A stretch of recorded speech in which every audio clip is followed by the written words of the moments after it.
बिस्मिल्लाहिर्रहमानिर्रहीम। अस्सलाम वालेकुम नाज़रीन, आप यूट्यूब चैनल देख रहे हैं। मैं इमरान खान हूँ। एक और ख़बर की तस्दीक हो गई है और इस दफ़ा तस्दीक की है एजाज़ सैयद साहब ने। इन्वेस्टिगेटिव जर्नलिस्ट हैं और उन्होंने बताया कि, और ये पहले ही पाकिस्तान तहरीक इंसाफ कह रही थी, जबकि कुछ और सहाफ़ी भी कह रहे थे। मुतीउल्लाह जान साहब ने इस मामले को सबसे पहले क्लियर किया था। ये जो रेंजर्स के एहलकारों की शहादत हुई थी, शहादत इसलिए कि वो ड्यूटी पे थे। जब भी कोई ऑफिसर या कोई एहलकार ड्यूटी के ऊपर होता है और ड्यूटी पे उसकी जान चली जाए, इवन कोई आदमी अगर पैसे कमाने के लिए, अपने बच्चों के लिए हक हलाल कमाने के लिए घर से बाहर निकला और कहीं पे उसकी शहादत हो जाए या इंतकाल हो जाए, तो उसको शहादत ही कहा जाता है और ये शहादत है। वो ड्यूटी के ऊपर थे।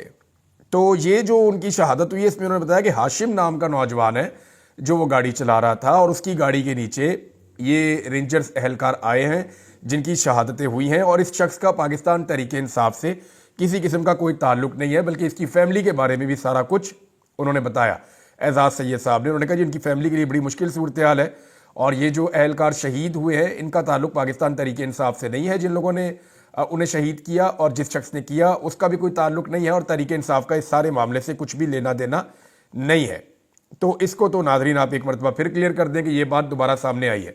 इमरान खान साहब के हवाले से जो खबरें चल रही हैं वो सारी ठीक नहीं है, लेकिन बहुत सारी चीज़ें ऐसी हो रही हैं इमरान खान के बारे में जो मैंने आपको पिछले वीलॉग में बताई थी। नंबर एक, इमरान खान साहब को जेल में तंग किया जा रहा है, उनके लिए परेशानियां बढ़ाई जा रही हैं और सर्दी के अंदर उनको परेशान किया जा रहा है, जिस तरह किया जा रहा है वो भी मैंने आपको बताया। दूसरा, इमरान खान साहब को जेल से शिफ्ट करने की तैयारी की गई है। किसी वक्त भी उनको जेल से शिफ्ट किया जाएगा, हो सकता है आज किया जाए, कल किया जाए, लेकिन इमरान खान साहब को ये फैसला हो गया है कि अडियाला जेल से निकालकर कहीं और शिफ्ट किया जाएगा। क्या उन्हें मिलिट्री कोर्ट में ले जाएंगे, फौज अपनी कस्टडी में ले जाएगी, या किसी और जेल में भेजा जाएगा, या कुछ और इंतजाम किया जाएगा, इसके बारे में अभी कुछ नहीं कह सकते। लेकिन कुछ किरदार हैं जो वक्त गुजरने के साथ साथ सामने आ रहे हैं कि उन्होंने सारा खेल कैसे खेला। होना तो ये चाहिए कि अभी तक पाकिस्तान तहरीक इंसाफ को चंद चीजें करनी चाहिए थी। नंबर एक, उन्हें अस्पतालों में जाना चाहिए था, रिकॉर्ड इकट्ठा करना चाहिए था, उन्हें अपने लोगों का पोस्टमार्टम करवाना चाहिए था। ये दोनों चीजें उन्होंने नहीं करवाई। तहरीक इंसाफ को प्रॉपर तरीके से अपना डाटा देना चाहिए था। अभी तक वो मुकम्मल तौर पे कामयाब नहीं हुए। सिर्फ सोशल मीडिया के ऊपर तहरीक इंसाफ के चंद जिम्मेदारान हैं जो एक एक करके इकट्ठा कर रहे हैं डाटा और वो दे रहे हैं। इसके अंदर देखिए उनके पास एक पूरी सूबाई हुकूमत है, उसने किसी किस्म की कोई कार्रवाई नहीं की। अली अमीन गंडापुर गए, जाके जख्मियों से मिले, लेकिन अली अमीन गंडापुर साहब का किरदार क्या है इसके बारे में मैं आपको एक पूरी ऐसी चीज बताने लगा हूं कि ऐनी शाहिद है जो मखसूस वक्त तक अली अमीन गंडापुर की गाड़ी के साथ रहा। ये शख्स जब डी चौक से फायरिंग हुई तो ये शख्स डी चौक से भागा। इसने मुझे पश्तो में सारे मैसेजेस भेजे, मैंने सारे मैसेजेस को ट्रांसलेट किया है और इसने कहा कि मैं कुरान पाक पे हलफ देने के लिए भी तैयार हूं कि जो बात मैं कह रहा हूं, ये शख्स काफी डरा हुआ है। इसने कहा कुरान पाक पे हलफ देने के लिए तैयार हूं कि जो कह रहा हूं वो बात 100% दुरुस्त है, जो मैंने देखा वो मैं एज इट इज बयान कर देता हूं। वो कह रहे जी जब फायरिंग शुरू हुई तो बहुत तेज फायरिंग हो गई थी और सब लोग हवास बाख्ता हो गए थे, लोग भागना शुरू हो गए, हम भी भागना शुरू हो गए, लाइटें बंद थी। भागते हुए जो है सीएम की गाड़ियां हमारे करीब आई, सीएम साहब वहां से निकल रहे थे, वहां से भाग रहे थे, तो मैं एक गाड़ी पे लटक गया इनके पीछे। मैंने मुंह के ऊपर वो कपड़ा वगैरह लपेटा हुआ था और बहुत सारे और लोग हैं जिन्होंने लपेटे हुए थे। सीएम के अपने गार्ड्स जो है उन्होंने भी कपड़े लपेटे हुए थे कुछ ने। उन्होंने कहा जी मैं वहां से सीएम की गाड़ी के पीछे लटक गया और गाड़ी बहुत तेज चला रहे थे वो, और थोड़ी देर के बाद एक और गाड़ी देखी जो पहले मुझे नहीं पता था, बाद में पता चला कि ये उमर अयूब साहब की गाड़ी है और इनकी गाड़ी भी साथ ही सीएम खैबर पख्तूनख्वा की गाड़ी के साथ निकल रही थी। फिर वो पुल जहां पे नीचे अली अमीन गंडापुर साहब ने तकरीर की थी, ये उस पुल पे पहुंचे और उसको जब क्रॉस किया और वहां पे उस पुल पे पहुंच के अली अमीन गंडापुर ने जहां तकरीर की थी वहां आगे गाड़ियां और भी खड़ी थी। वहां जनाब वो कहते थे गाड़ियां रोकी और पुल के ऊपर से गाड़ियां आगे लेकर गए और तेजी से एक ब्रेक मारी तो एक सिक्योरिटी का जो लड़का था जो गंडापुर साहब की सिक्योरिटी में था, गाड़ी उसको भी जाकर लगी लेकिन वो बच गया। और इसके बाद उसने बताया जी कि लड़के को गाड़ी टच हुई लेकिन वो लड़का बच गया।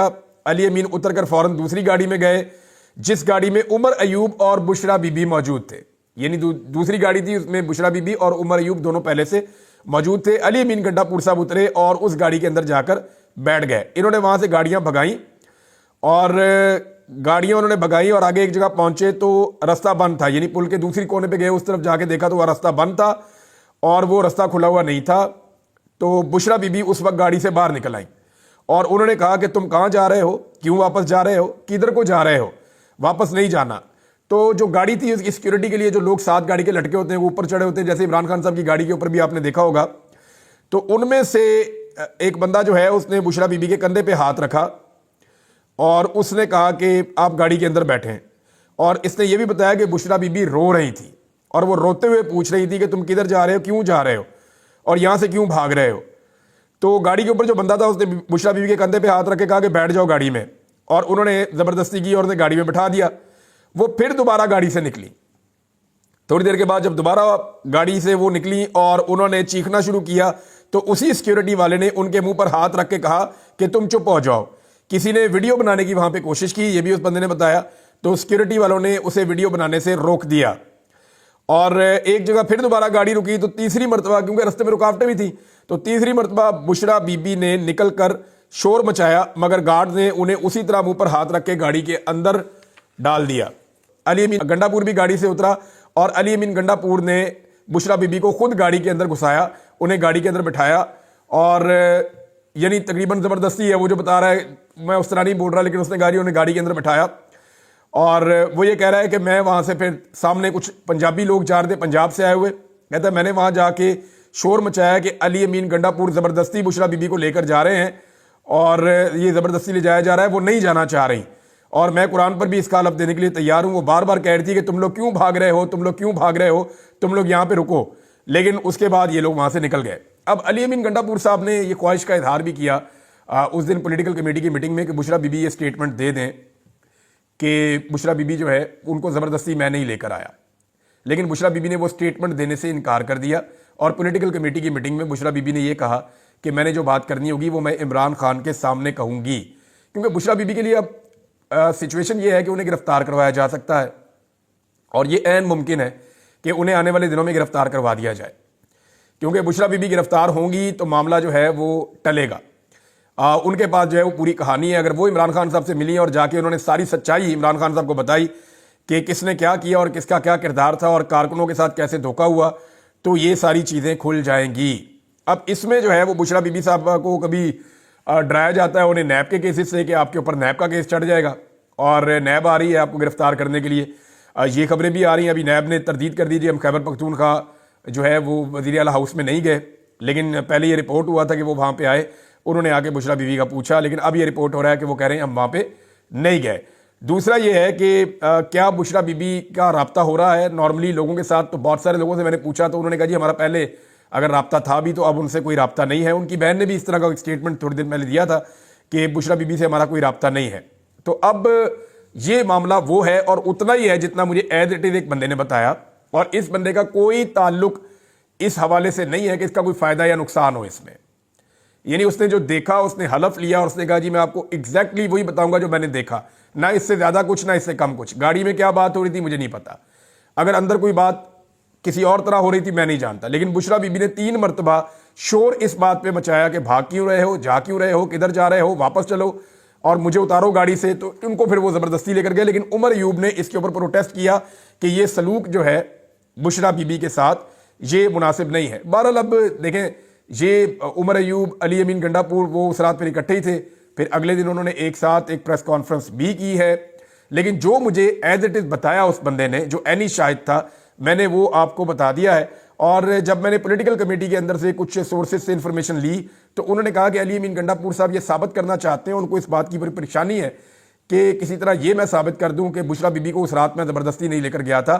اس کے لیے وہ بشرا بی بی کی گواہی دلوانے کی کوشش بھی کر رہے تھے, لیکن بشرا بی بی نے وہاں پہ ایسی گواہی نہیں دی. اب عمران خان صاحب کی صحت کے حوالے سے جو خدشات ہیں اور ان کی صورتحال کے حوالے سے جو خدشات ہیں کہ ان کو وہاں سے شفٹ کیا جائے گا, کہیں اور لے جایا جائے گا, تو اس کے لیے دوبارہ سے اسلام آباد میں جو ہے وہ ایکٹیویٹی شروع کر دی گئی ہے. اسلام آباد میں کریک ڈاؤن ہو رہا ہے, پنجاب میں کریک ڈاؤن ہو رہا ہے, بلوچستان میں یہ پہلی دفعہ ہو رہا ہے. وہاں کے لوگوں نے مجھے بتایا کہ وہاں پہ جو شہداء تھے ان کی فاتحہ کہنے کے لیے جو لوگ آ رہے ہیں ان کو بھی روکا جا رہا ہے. پولیس جو ہے وہ مقدمے درج کر رہی ہے جو شہید ہوئے ہیں لوگ ان کے گھر والوں کے اوپر بھی. اور پہلے بی بی سی نے پول کھولا تھا, کچھ عالمی میڈیا الجزیرہ ہے, دی گارڈین ہے, باقی میڈیا نے پول کھولا تھا. اب جو ہے وہ انڈیپینڈنٹ اردو کی عینی شرازی ہیں, انہوں نے بھی سانحہ ڈی چوک کا پول کھول دیا ہے. کم سے کم 10 شہداء کا انہوں نے کنفرم کیا کہ وہ ڈی چوک میں شہید کیے گئے, اور انہوں نے بتایا کہ 110 افراد ایسے ہیں جو زخمی ہوئے جن کو گولیاں لگیں اور انہیں اسپتالوں میں پہنچایا گیا. अस्पतालों में इमरजेंसी की सूरत-ए-हाल थी और अस्पतालों में कर्फ्यू लगा हुआ था। अस्पताल जो है वो पूरी तरह से फॉलो नहीं कर सके प्रोसीजर को जैसे वो करते हैं। अब इस्लामाबाद में एक और चीज़ हुई है नाज़रीन, वो मुझे आपके साथ शेयर करनी है और ये बहुत इंपॉर्टेंट है। इस्लामाबाद में सहाफ़ियों की एक बैठक हुई है और ये वो सहाफ़ी इकट्ठे हुए हैं जो उस रात वहाँ पे मौजूद थे डी चौक में, जिन्होंने ये गोली चलती हुई देखी है, जिन्होंने जख्मियों को उठा के अस्पताल ले जाते हुए देखा है, जिन्होंने लाशें वहाँ पे देखी हैं। अब इसमें जो है उन तमाम सहाफ़ियों ने अपने अपने नोट्स इकट्ठे किए। अब यहाँ पे तकरीबन दर्जनों के करीब सहाफ़ी मौजूद थे। इनमें ज़्यादातर वो हैं जो सोशल मीडिया के ऊपर जर्नलिज्म करते हैं। तो ये जो दर्जनों सहाफ़ी वहाँ पे मौजूद थे, इन्होंने अपने अपने नोट्स शेयर किए कि मैं फ़लाँ जगह पे था, मैंने ये देखा। दूसरे ने कहा जी मैं फ़लाँ जगह पे था, मैंने ये देखा। तीसरे ने बताया जी मैं फ़लाँ जगह पे था। खातून सहाफ़ी उन्होंने कहा जी मैं इस जगह पे थी, मैंने ये देखा। तो इन्होंने लाशें अपनी तरफ से काउंट की कि जी मैंने इस तरह के कपड़ों में इस तरह का एक बंदा इस इलाके का वो लगता था, उसको मैंने देखा, उसकी डेड बॉडी थी। किसी ने बताया मैंने 2 डेड बॉडीज देखी, किसी ने कहा मैंने 3 डेड बॉडीज देखी। और जब इन्होंने अपने नोट्स शेयर किए, अब कई दफ़ा ऐसा होता है कि एक ही सहाफ़ी ने 2-3 सहाफ़ियों ने एक ही डेड बॉडी देखी होती है, तो इन्होंने वो कंफर्म किया कि चोट किस जगह पे, यानी जो इनका क्राइटेरिया था वो ये था कि गोली किस जगह पे लगी थी, उसने कपड़े किस रंग के पहने थे, उसके साथ किस तरह के लोग थे, उसकी डेथ हो चुकी थी या वो मरने के करीब था, और यानी जितनी सारी चीज़ें इकट्ठी की और किस जगह पे आपने ये देखा। तो जब इन्होंने डाटा इकट्ठा किया तो सहाफ़ी इस नतीजे पर पहुंचे कि उन्होंने खुद अब तक 17 लाशें सिर्फ सहाफ़ियों ने देखी हैं। इसके अलावा कुछ और डाटा जब उन्होंने कलेक्ट किया तो उनका अंदाज़ा है कि लाशें 20 से ज़ायद हैं। यानी मुझे एक सहाफ़ी ने बताया कि हमने हमारे एस्टीमेट के मुताबिक 25 के करीब लोग वहाँ पे शहीद हुए हैं। ये जनाब जो सहाफ़ियों ने अपनी एफर्ट की है, इसके ऊपर वो एक कम्प्रीहेंसिव काम कर रहे हैं। आने वाले दिनों में वो आपके सामने आ जाएगा कि किस सहाफ़ी ने क्या देखा। इसके ऊपर पूरी एक रिपोर्ट बन रही है, पूरी एक डॉक्यूमेंट्री बन रही है, इस पर काम हो रहा है कि जिस जिस सहाफ़ी ने जो जो देखा वो उसको रिपोर्ट करेगा। और जो 12 पाकिस्तान तहरीक इंसाफ ने नाम दिए कि ये हमारे शहीद हो चुके हैं, वो 12 इनमें कवर हो जाते हैं। यानी सहाफ़ियों ने बताया कि ये जो नाम आए हैं ना, ये शक्लें जो हैं, इनमें से इनको हम पहचान रहे हैं और इसको मैंने देखा था, दूसरे ने कहा इसको मैंने देखा था, तीसरे ने कहा इन 2 को मैंने देखा था, तो तीसरा चौथे ने कहा जी मैंने भी इनको देखा था। तो इस तरह उन्होंने उन 12 बंदों को कंफर्म किया सहाफ़ियों ने कि बिल्कुल ये 12 बंदे पाकिस्तान तहरीक इंसाफ के और ये इस साने के अंदर शहीद हुए। अच्छा, इनमें जो कुछ लोग हैं वो 26 नंबर चुंगी पे भी शहीद हुए हैं पाकिस्तान तहरीक इंसाफ के। वो डाटा जो है उसको भी इसके साथ मिलाकर देखेंगे। उनका ये कहना है कि 25 के करीब लोग, हमें शुबा है सहाफ़ियों ने कहा कि वो शहीद हुए, क्योंकि जहां पे बहुत ज्यादा फायरिंग हो रही थी, जहां पे बड़ी खौफनाक सूरत हाल थी, वहां पे हम जा नहीं पा रहे थे और वहां पे हमें इस बात का खतरा था कि हमें भी गोलियां लग जाएंगी। हमने सिर्फ वो लाशें देखी है जो साइडों पे थी और मैंने सिर्फ वो लाशें देखी है जिनको वहां से मुंतकिल करने की कोशिश की जा रही थी। बहरहाल ये आने वाले दिनों में जब एक डॉक्यूमेंट्री बनाएंगे तो चीजें क्लियर हो जाएंगी। नाज़रीन, मोतीउल्लाह जान साहब जो हैं वो भी लाशों के ऊपर काम कर रहे थे, इस सारी सूरत हाल को देख रहे थे। अल्हम्दुलिल्लाह उनकी जमानत हो गई है और रोपकार जमा होने के बाद उन्हें रिहा कर दिया गया है। अब तक की इतला के मुताबिक ये सहाफ़ियों ने रिपोर्ट किया इस्लामाबाद से कि मोतीउल्लाह जान साहब रिहा हो गए हैं। ये बड़ी अच्छी खबर है हमारे लिए, सबके लिए, कि उनको पहले गायब किया गया था, लेकिन जितनी ज़ोरदार तरीके से इस्लामाबाद में सहाफ़ियों ने, वकला ने और सिविल सोसाइटी ने और इसके अलावा ह्यूमन राइट्स की तंजीमों ने, पाकिस्तान के अंदर और पाकिस्तान के बाहर तंजीमों ने जिस तरह आवाज़ उठाई है, उसके बाद मोतीउल्लाह जान साहब को अगवा रखना मुमकिन नहीं रहा, जबरी लापता करना मुमकिन नहीं रहा। वो फिर उसके बाद बाजियाब हो गए, लेकिन वो पुलिस के पास मिले। अब वहाँ से भी उनकी बेल हो गई है और मोतीउल्लाह जान साहब जो हैं वो अपने घर पहुँच जाएंगे और उसके बाद वो अपना रूटीन का काम शुरू करेंगे। ये तो है जी मोतीउल्लाह जान साहब का। शाकिर वान साहब का देखें, हम सबको ना सिस्टम की ये गलत फहमी दूर करनी चाहिए कि अगर हमारे में कोई सहाफ़ी गरीब है, हमारे में कोई सहाफ़ी जो है उसके ज़्यादा बड़े लोगों से ताल्लुकात नहीं है, उसके सियासतदानों से ताल्लुकात नहीं है, उसके जनाब ब्यूरोक्रेसी में वकला से, बहुत बड़े बड़े लोगों से, NGO से उसके ताल्लुकात नहीं है, पाकिस्तान के बाहर जो लोग हैं उनके साथ उसके ताल्लुकात नहीं है, इस्लामाबाद के बड़े सहाफ़ियों से उनके ताल्लुकात नहीं है, तो फिर उस आदमी को एजेंसियां नहीं छोड़ेंगी या उसको अपने पास रखेंगी। ये गलतफहमी हमें दूर करनी चाहिए। अब शाकिर वान गरीब आदमी है, थोड़ा सा पहले उससे नौकरी भी छीन ली। मुझे अच्छी तरह याद है, उसने मुझे फ़ोन किया कि इमरान भाई मामला ये है कि मेरी नौकरी जा रही है। तो मैंने कहा क्या हुआ? उसने कहा जी बात यह है कि मेरा इदारा मुझे कह रहा है कि आप ट्विटर के ऊपर जो चीज़ें लिखते हैं वो लिखना छोड़ दें। मैंने कहा जो आप लिखते हैं आप उससे मुतमईन हैं? उन्होंने कहा जी मैं लिखता हूँ, बिल्कुल ठीक लिखता हूँ, अपनी ईमानदारी के साथ लिखता हूँ, मैं उससे मुतमईन हूँ, मैं उसको लिखना नहीं छोड़ूंगा। ये मुझे शाकिर वान साहब ने कहा। तो मैंने कहा यार आपकी जॉब है, आप कुछ कंप्रोमाइज़ अगर आप करना चाहें तो आप कर लें थोड़ा बहुत, आपकी नौकरी का मामला है, आपका घर इससे चलता है, आपको तनख्वाह मिलती है, आप थोड़ा सा अपने आप को बैक फुट पे अगर ले जाना चाहें तो ये आपकी एक मसलियत हो सकती है। انہوں نے کہا جی میں نے کافی کوشش کی ہے, میں نے بہت زیادہ اپنے آپ کو کنٹرول کیا, لیکن وہ ایک کے بعد ایک سٹیپ آگے بڑھتے ہیں, مجھے ایسا لگتا ہے کہ مجھے خاموش کروانا ان کا مقصد ہے. میں نے کہا پھر آپ کیا کریں گے؟ تو انہوں نے کہا جی میں نوکری چھوڑ دوں گا, وہ مجھے نوکری سے نکال دیں گے, میں نوکری چھوڑ دوں گا, لیکن میں سچ بولنا نہیں چھوڑوں گا. اب یہ وہ آدمی ہے جو کہ لینڈ لارڈ نہیں ہے, یہ وہ آدمی ہے جس کے پاس کوئی بڑی جائیداد نہیں ہے, یہ کمزور اور غریب آدمی ہے جس کی بہت کم پہچان ہے, اور وہ آدمی جو ہے وہ ڈٹ کر کھڑا ہوا, اس نے کہا نہیں میں سچ بولوں گا, اور سچ بولنے کی سزا کیا ہے وہ آپ کے سامنے ہے. اس کو اغوا کر لیا ہے, اب وہ غریب آدمی ہے, وہ کمزور آدمی ہے, اور ماڑے دیتے تو غصہ ہی بہت آتا ہے, یعنی جو کمزور ہے یہ سسٹم اس کو کچل کر رکھ دیتا ہے. تو وہ کہتے ہیں نا کہ جرم ضعیفی کی سزا مرگ مفاجات, وہ پاکستان میں رول آف لا تو ہے نہیں, جتنا کوئی کمزور ہو اس کے اوپر اتنا ہی غصہ نکالتے ہیں. تو یہ صورتحال میں دیکھ رہا ہوں کہ جو شاکر ایوان صاحب کے ساتھ ہو رہا ہے, میرے خیال میں ہمیں یہ غلط فہمی دور کرنی چاہیے سسٹم کی کہ اگر کوئی جرنلسٹ ہے اور وہ آواز اٹھا رہا ہے تو ہم سب کو اس کے لیے بھرپور آواز اٹھانی چاہیے, اسی طرح اٹھانی چاہیے جیسے ہم اپنے لیے سوچیں گے کہ اگر ہمارے ساتھ کچھ ہو تو ہم آواز اٹھائیں, یا ہمارے لیے لوگ آواز اٹھائیں, تو ایسے ہی ہم سب کو مل کر شاکر ایوان صاحب کے لیے آواز اٹھانی چاہیے. جناب یاسمین راشد صاحبہ سے میری آج بات ہوئی صبح, اور میں نے اپنی زندگی میں پہلی مرتبہ انہیں اتنا رنجیدہ دیکھا, یعنی ان کی آواز روحانسی تھی. مجھے ایسا لگا جیسے وہ رو رہی ہیں, حالانکہ میں نے کبھی زندگی میں یہ سوچا بھی نہیں تھا کہ یاسمین راشد جیسا پہاڑ, جتنی مضبوط وہ خاتون ہے, ان کی آنکھوں میں کبھی آنسو آ پائیں گے, میں نے کبھی سوچا بھی نہیں تھا. تو میں نے ان سے کہا میڈم کیا ہوا آپ کو؟ تو انہوں نے کہا بیٹا بات یہ ہے کہ میں بے بس ہوں, میں بے بس ہوں کہ میرے بچے مار دیے اور میں کچھ نہیں کر سکتی.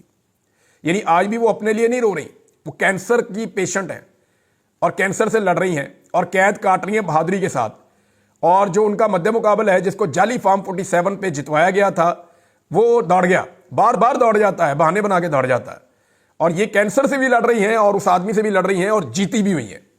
اب معاملہ یہ ہے کہ یاسمین راشد صاحبہ نے کہا کہ میں اپنے بچوں کے لیے کچھ کر نہیں پا رہی, میرے دل میں بڑی تکلیف ہے اس بات کی کہ میرے بچوں کا قتل عام کیا گیا ہے اور میں اسے کبھی نہیں بھول پاؤں گی.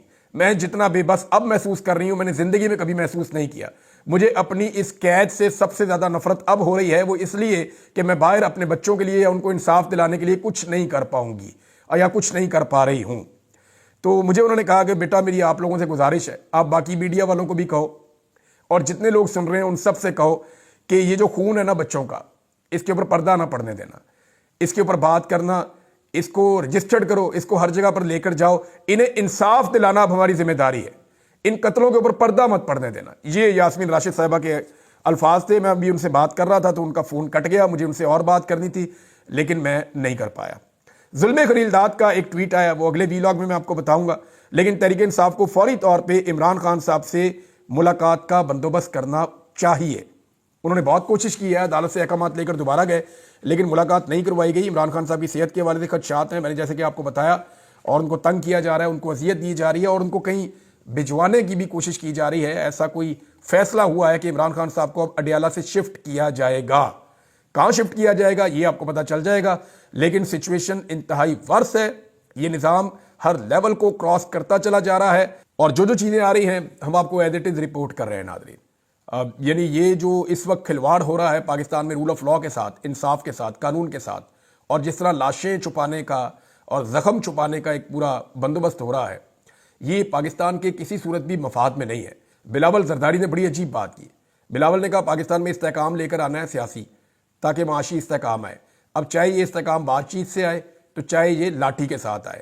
یہ ہے بلاول کی جمہوریت. اس پہ اگلے ویلاگ میں بات کروں گا, اس پہ تسلی سے بات کروں گا. یہ جمہوریت کے اندر چھپے ہوئے آمر ہیں اور یہ ظالم اور جابر لوگ ہیں. اب تک کے لیے اتنی اپنا خیال رکھیے گا, اپنے چینل کا بھی. اللہ حافظ.